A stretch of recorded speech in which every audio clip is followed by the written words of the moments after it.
అగ్రిగోల్డ్ పై తమకు నమ్మకం లేదని తెలిపింది హైకోర్టు. దీనిపై విచారణ జరిగింది. మరిన్ని వివరాలు మా ప్రతినిధి శర్మను అడుగుదాం. శర్మ, అగ్రిగోల్డ్ పై హైకోర్టు తాజా వ్యాఖ్యలేంటి? ఇప్పుడు ఓకే కదా? హలో,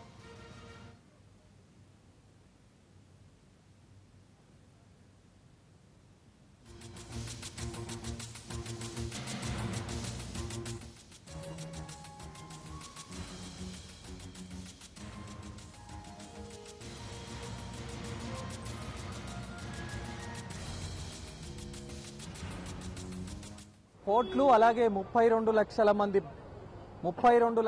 బాధితులు 20,000 కోట్ల రూపాయలకు సంబంధించినటువంటి ఆస్తులకు సంబంధించి బాధితుల నుంచి పెద్ద ఎత్తున డబ్బులు వసూలు చేసింది. దీనికి సంబంధించి ఆ డబ్బులను తీసుకునేందుకు చాలా మంది బాధితులు అనేక మంది వ్యయ ప్రయాసలకు గురయ్యారు.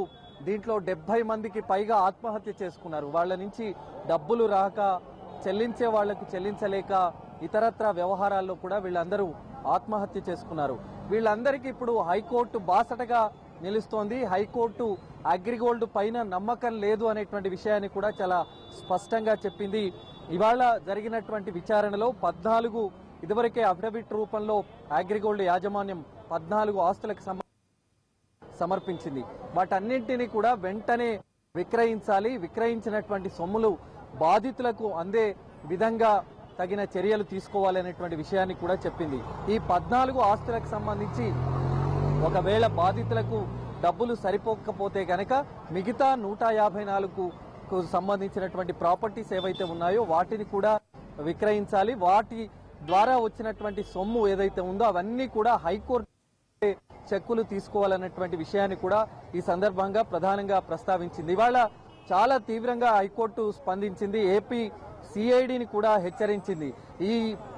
ఈ విచారణకు సంబంధించి కొంత ఏమైనా జాప్యం జరిగితే గనక, బాధితులకు న్యాయం చేసేలా లేకపోతే గనక దీన్ని సిబిఐకి అప్పగిస్తామనేటువంటి విషయాన్ని కూడా ఈ సందర్భంగా ప్రస్తావించింది. అలాగే ఈ సందర్భంలో ఇన్వెస్టిగేషన్ ఆఫీసర్ తదుపరి విచారణకు హాజరు కావాలనేటువంటి విషయాన్ని కూడా చెప్పింది. ఇక అగ్రిగోల్డ్ కు సంబంధించినటువంటి ఆడిటర్స్ ఎవరైతే ఉన్నారో వాళ్లకు సంబంధించినటువంటి వివరాలు కూడా సోమవారం విచారణ జరగబోతోంది. కాబట్టి ఆ రోజున దీనికి సంబంధించినటువంటి అంశాలన్నీ కూడా విచారణ జరిపే సమయంలో ఇన్వెస్టిగేషన్ ఆఫీసర్ ఉండాలి.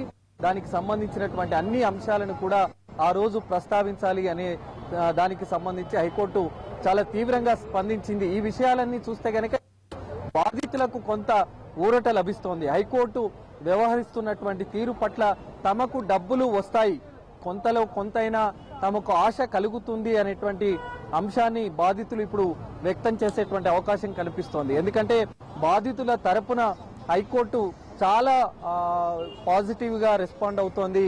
ఈ కేసును దర్యాప్తు చేస్తున్నటువంటి సిఐడిని కూడా హెచ్చరిస్తోంది. అలాగే అగ్రిగోల్డ్ పైన ఎటువంటి నమ్మకం లేదు అనేటువంటి విషయాన్ని కూడా ప్రధానంగా ప్రస్తావించింది. కాబట్టి ఇవన్నింటినీ కూడా పరిగణలోకి తీసుకున్న హైకోర్టు ధర్మాసనం ఈ రకమైనటువంటి ఆదేశాలు ఇవాళ జారీ చేసింది. తదుపరి విచారణ మళ్ళీ సోమవారం నాడు ఉంది. కాబట్టి ఆ రోజున దీనికి సంబంధించి ఆడిటర్స్ ఎవరెవరైతే ఉన్నారో, ఎందుకంటే ఇందులో పనిచేసినటువంటి డైరెక్టర్లు వేరే కంపెనీలోకి డైరెక్టర్లుగా మారారు. ఇందులో బాధితుల నుంచి సేకరించినటువంటి సొమ్మును కూడా వేరే కంపెనీలోకి మార్చారు అనేటువంటి విషయాన్ని కూడా ఈ సందర్భంగా ప్రస్తావించింది. బాధితుడు పిటిషనర్ రమేష్ ఉన్నారు. ఏం జరిగిందంటే ఈరోజు చూసుకుంటే ఏపీ సిఐడి వారు ఏదైతే దర్యాప్తు చేసి ఇప్పటివరకు ఇచ్చినటువంటి ఇన్ఫర్మేషన్ మీద కోర్టు వారు జడ్జి గారు పూర్తి అసంతృప్తిని వ్యక్తం చేశారు. వారి దర్యాప్తు సమగ్రంగా జరగడం లేదని చెప్పేసి మరి జడ్జి గారు చెప్పడం జరిగింది. వారు అగ్రిగోల్డ్ సంస్థకు సంబంధించినటువంటి టోటల్ ప్రాపర్టీస్ ఏవైతే ఉన్నాయో అవిను ప్లస్ వారి సిస్టర్ కన్సర్న్ కంపెనీస్ ఏవైతే ఉన్నాయో అవి వాటి డైరెక్టర్స్ వివరాలు, తర్వాత ఆస్తుల వివరాలు అవన్నీ కూడా మరి కోర్టుకు సబ్మిట్ చేయమని చెప్పేసి సిఐడి వారికి చెప్పడం జరిగింది. మరి దాంతో పాటు ఏంటంటే వారు విచారణకు సంబంధించి కాకుండా ఇవాళ జరిగినటువంటి విచారణ చూస్తే మీకు ఏమనిపిస్తుంది? మీకు కొంత న్యాయం జరుగుతుంది అనే ఆశాభావం తప్పకుండా ఆశాభావం ఉందండి. కోర్టు వారి ధర్మాసనం మీద పూర్తి నమ్మకం మాకుంది. వచ్చే వారం లోపల మరి ఈ ఆస్తుల్ని అమ్మేసి ఇవ్వడానికని చెప్పేసి ఒక ఏజెన్సీని కంపెనీ వారికి అపాయింట్ చేసుకోమని చెప్పేసి కోర్టు వారు చెప్పడం జరిగింది. ఆ ఏజెన్సీ ద్వారా మరి అమ్మకాలను చేసి ఒకవేళ ఆ 14 ఆస్తులు కనుక సరిపోకపోతే మిగతా ఆస్తుల్ని కూడా మరి చేసేటట్టుగా ఒక అఫిడవిట్ రాతపూర్వకంగా ఇవ్వమని చెప్పారు. తర్వాత సిఐడి వారిని కూడా కోర్టుకి అడిషనల్ జాయింట్ డైరెక్టర్ ఎవరైతే ఉన్నారో వారిని కూడా కోర్టుకు అటెండ్ కమ్మన్నారు. ఒకవేళ వారు సమగ్రంగా చేయకపోతే దీన్ని సిబిఐకి ఇస్తామని చెప్పేసి జడ్జి గారు చెప్పడం జరిగింది.